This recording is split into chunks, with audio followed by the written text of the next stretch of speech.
Lakeside Dental Clinic, Go Island, is brought to you by Lakeside Dental Clinic.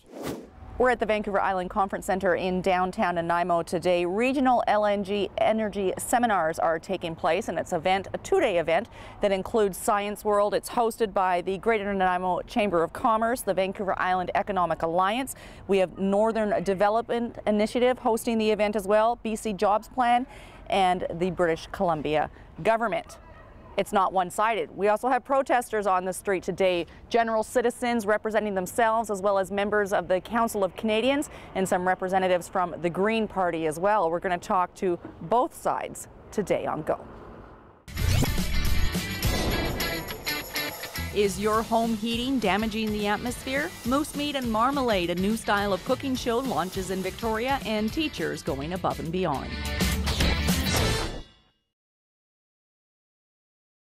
LNG, liquefied natural gas. It is being touted as this province's savior on the economic front, extracting it from areas not too far from here and exporting it to China. There are others who say it is a surefire way to ruin our pristine environment. We're going to talk a little bit, as much as we can, and I'm learning right along beside you as we go about LNG, liquefied natural gas, today on Go Island. And speaking of emissions, because that's a part of it, we're going to head over to Gabriola Island now. Annette Lucas is looking at the effects of burning wood as a source of heat.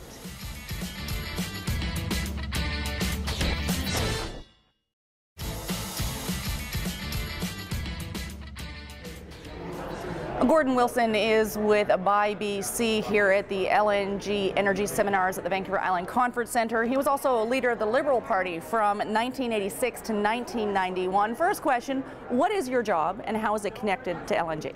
Well, my job principally is to make sure that British Columbia businesses are properly engaged in the industry, to make sure that they're prepared for the opportunity to bid on work when it becomes available, to make sure that they have a fair opportunity to win contracts, and to make sure that because it's a very global kind of a business and industry, to make sure that when procurement's done, that they look to British Columbia for the kind of services that we can provide. Now, there is a lot of opposition to bringing this industry to the province. We're going to talk to some of those folks outside a bit later on. Is there a middle ground? How do you balance some of the concerns that the opposition might have to making it economically healthy a state for our province? Well, I mean, I think there are, obviously people have concerns. Some of those concerns, I think, stem from a lack of information, adequate information. That's one of the things we're doing here, is to inform people of what the science is, to make sure that people understand that this is a safe industry, it's a clean industry. So there are, I think, some people who just are misinformed. There are others who take a philosophical position against fossil fuels, period. They don't want to have any more fossil fuels, and I understand that. I don't think that there's an easy transition off a fossil fuel-based economy without having a transition fuel like LNG. So what I say to those people is, look, this may not be the answer, but it's a very important line in the formula to getting to that answer. So we had yesterday a very good discussion with some of the opponents. We heard their points of view.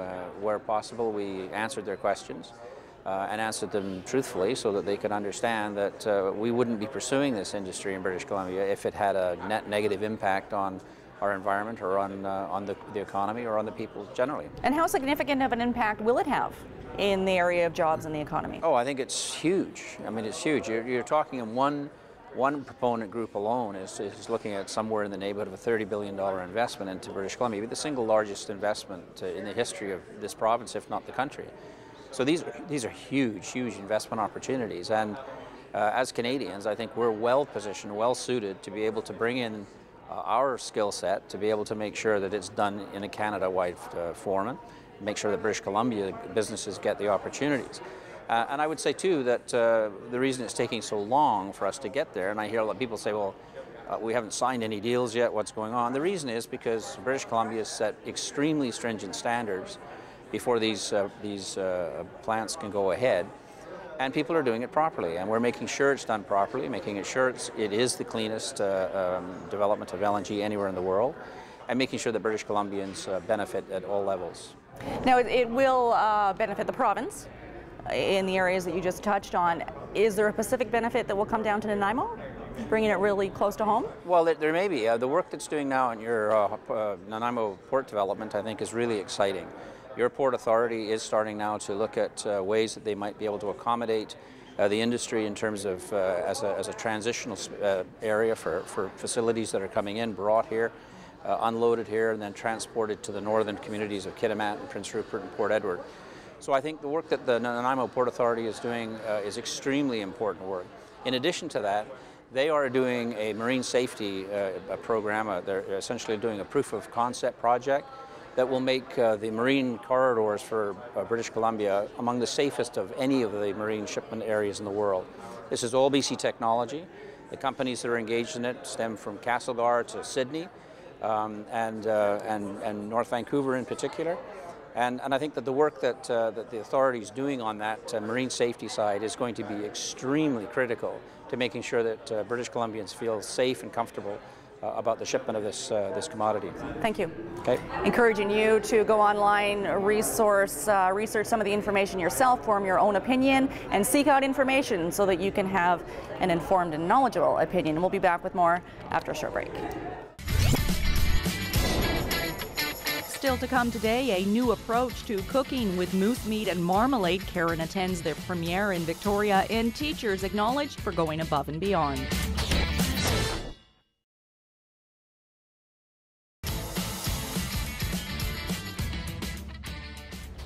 We think it's time to lighten things up just a little bit, and one of our colleagues down in Victoria, Karen Elgersma, always does a fabulous job at doing just that, making things fun and light and entertaining. She's attending an event for the launch and the premiere of a new TV show.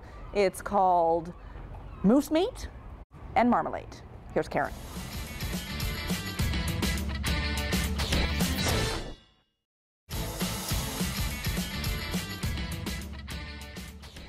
Paul Manley is a member of the Council of Canadians and was recently nominated as the Green Party candidate for the new riding of Nanaimo. Ladysmith, congratulations. Thanks. What are your concerns with LNG? We have a number of concerns with LNG, starting with the fracking process. So fracking is drilling into shale formations, pumping in large amounts of water with chemicals that we know, some of which are carcinogenic, that fractures the shale and releases the gas. And originally they were doing vertical fracking. Now they're doing horizontal fracking, and we're concerned that those fractures are releasing methane, which is a highly potent greenhouse gas, is much more potent than CO2, and are releasing it into the atmosphere.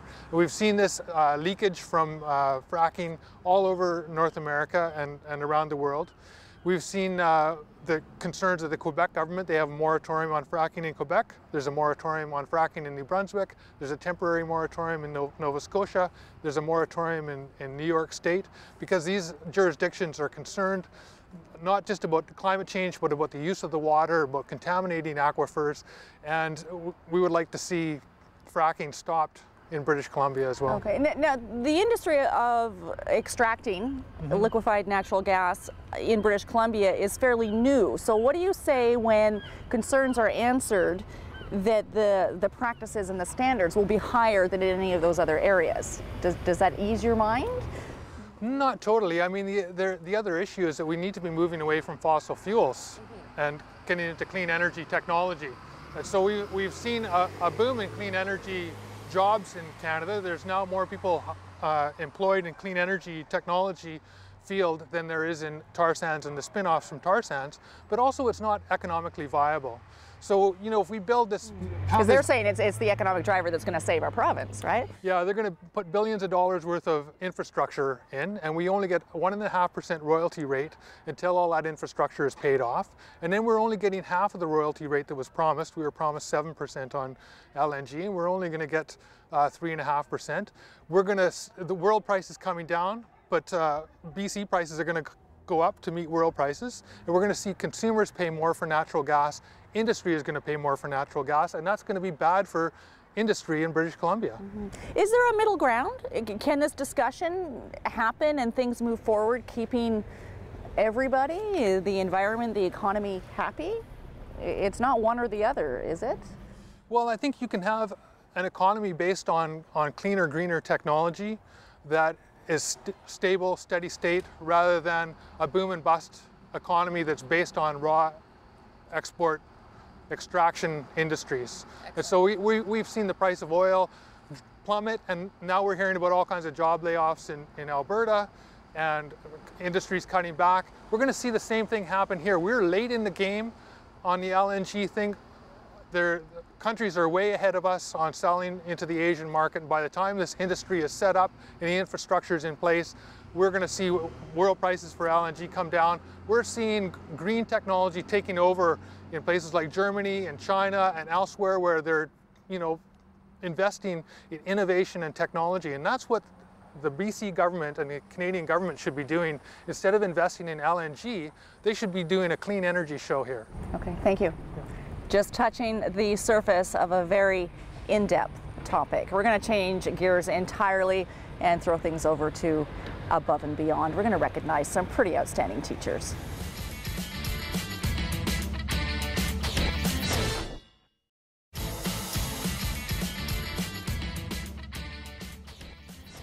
Pretty awesome when teachers in our district inspire their students. That brings us to the end of this edition of Go Island. LNG, liquefied natural gas. It's a big issue. There's a lot of controversy.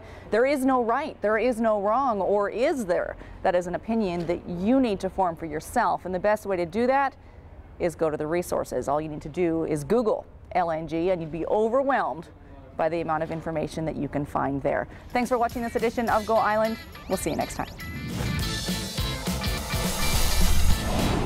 Lakeside Dental Clinic Go Island is brought to you by Lakeside Dental Clinic, a division of the Vancouver Island Implant Centre, delivering dental services, including dental implants and sedation dentistry, all under one roof. Clothing supplied by Catwalk Fashions. Kate's Hair and Aesthetics provided by Maffeo Salon.